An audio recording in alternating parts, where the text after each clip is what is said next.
אני מאמין באמונה שלמה בביאת המשיח. אני מאמין ואף על פי שיתמראה עם כל זה אחכה לו בכל יום שיבוא. אני מאמין באמונה שלמה בביאת. When I graduated here in 8th grade, I had been here since kindergarten. I had never attended a day of school anywhere else except for at Schechter. And I wasn't exactly sure kind of, what that was going to look like. Did Schechter prepare me for the classroom stuff? Did Schechter prepare me to play sports at that level? What was going to school with students that weren't Jewish? What was that going to be like? It was just kind of a lot of questions that I had and wondering kind of how all that was going to pan out. Well, school started and classes came, and I can reassure you that Schechter does a good job preparing you for the classroom. And, some classes I did all my homework, some classes I didn't do all my homework. The classes that I did all my homework and all the reading and all the stuff that I needed to do, I did well in. And the quizzes came back and I did well, and the tests came back and I did well. And the classes that I didn't put the work in, I didn't do well. I know it sounds very elementary, and I'm not that smart of a guy, so it took me a little while to figure out that you need to prepare for success, right? So basketball season came, and that was my main sport. I ended up making the varsity basketball team as a freshman, and I played. And I remember we were a pretty good team back then. I didn't get a lot of playing time, but every time we played against an opponent, a couple days before we played that game, the coach would show us film or video of that other team that we were playing. It's called scouting, doing film work. And basically what we were doing is we were preparing for the game. We were watching the other team, see how they played offense, see what their defensive tendencies were, see what kind of skills their players had and everything. And we were preparing for those games a couple days later. And as a result, we had success. We won. We won a lot of games and so forth, and we had a pretty good team. And everything kind of seems very obvious, right? But it really didn't become crystal clear to me on kind of what this was all about until 10th grade. And I remember I was taking a high school biology class in 10th grade with a teacher named Mr. McCarthy. Now, Mr. McCarthy was tough. I'm not sure which one of you teachers has the reputation of being tough these days, but he was as tough as they come. He was about 6'5", 290 pounds, big dude, deep voice, thick Boston accent, older guy, not a guy that you wanted to mess with. And he kind of, his reputation kind of really came in line and aligned with kind of how he interacted with people. He just kind of was a stone cold guy. So it was a tough class. I'm not a biology major by any stretch of the imagination, so it was a little tough for me, but I would do the work and so forth. And I remember walking into class one day and looking up on the board, and on the board it said the agenda for the day, and then below that it always said what the homework was going to be. Well, this day we walked in, sat down at the desk, looked up on the board, and it said the agenda, and then it said test on Monday. Study for the test is your homework. Oh boy, here we go. Test on Monday with Mr. McCarthy. So we went through the class period, and Mr. McCarthy did his thing, and then at the end of the class he said, as you can see, the homework is to study for the test, and he told us what the test was going to be on, and you can kind of sense a nervousness kind of settle across the room. Mr. McCarthy test, the first one that we were having with him, we didn't really know what to expect. And he says, but there's a catch to it. And he goes into his desk and he pulls out a stack of papers about this thick. And he hands everyone a stack of papers. Get the papers, like, what is this? Look at it, it's about this thick, each one of us. And it's all the questions and the answers that are going to be on the test on Monday. So we're all kind of confused. Wait a second, we have a test, but you're giving us the questions and the answers? And he said, yeah, that's what's going to happen. I'm going to give you the questions and the answers. And we're trying to think to ourselves, this guy's got something up his sleeve. He must. So a second later, he says, and there's another catch. And he pulls out like an index card like this.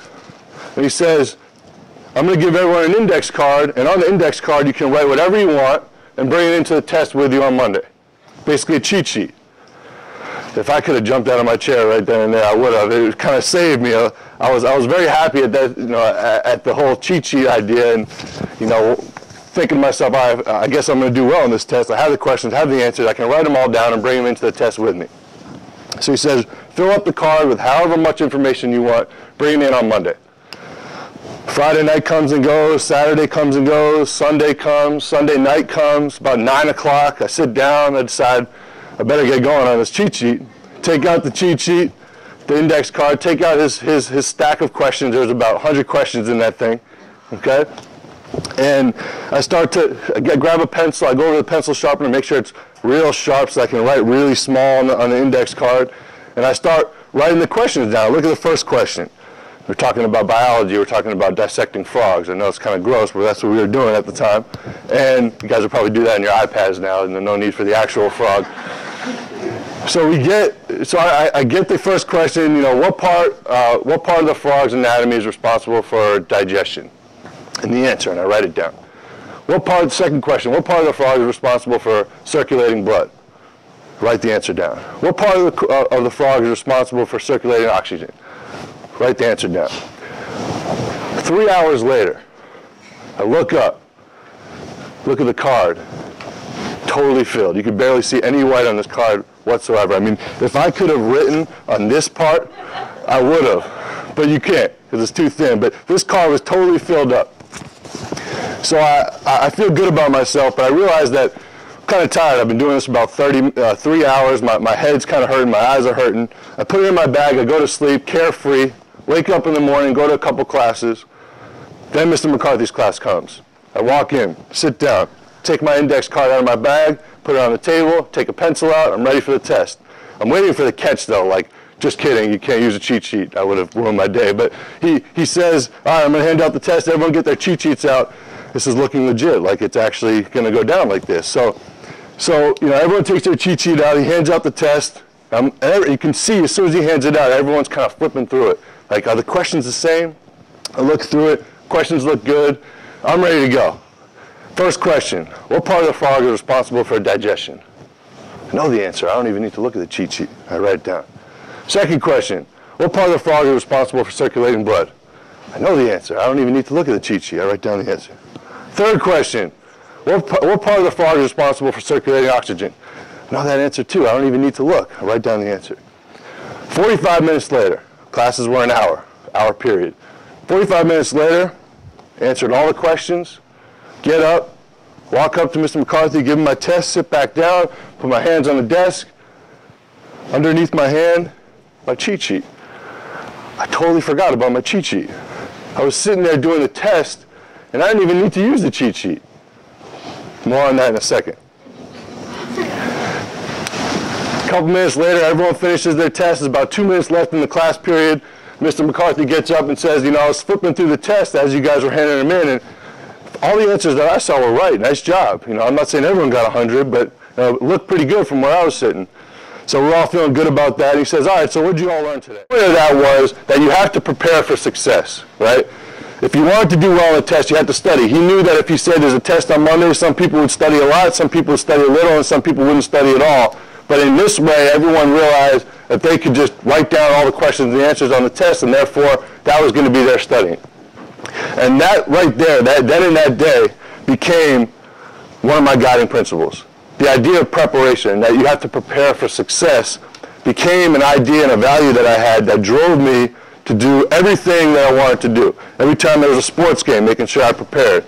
Every time I had a test or an assignment or a presentation, I would prepare. Because there's so many things in this world that you can't prepare for. You can't prepare for people's decision making. You can't prepare for who's going to be around. You can't prepare for what your teammates are going to do. You can't prepare really for any of that stuff, but you always have control on the level of your preparation. And that was something that I held tight, and I used that in my interviews when I got out of school to get jobs. I use that currently every day today. And if you take anything away from me coming here today, understand that success does not just happen. You don't just fall into success. It doesn't work like that. You can ask any of the adults around. If you want something, you have to prepare for it. If you prepare for it, sometimes you'll fail. That's life. Most of the time, you'll succeed. Right? So with that, make sure that you continue to work hard in doing what you're doing here at Schechter. You know, if you're 8th graders, you're preparing for 9th grade, for high school, for life beyond Schechter. If you're in 7th grade, you're preparing to be the big fish in the school. And if you're 6th graders, you're preparing to be in that 7th grade role, which is so important to welcome the new 6th graders in. Right? So take that and make sure you're using that in kind of in all the different things that you're doing, whether it be here in school, outside of school, on the practice field, or on the court, anything that you choose to do. All right, thanks so much for having me. Appreciate it.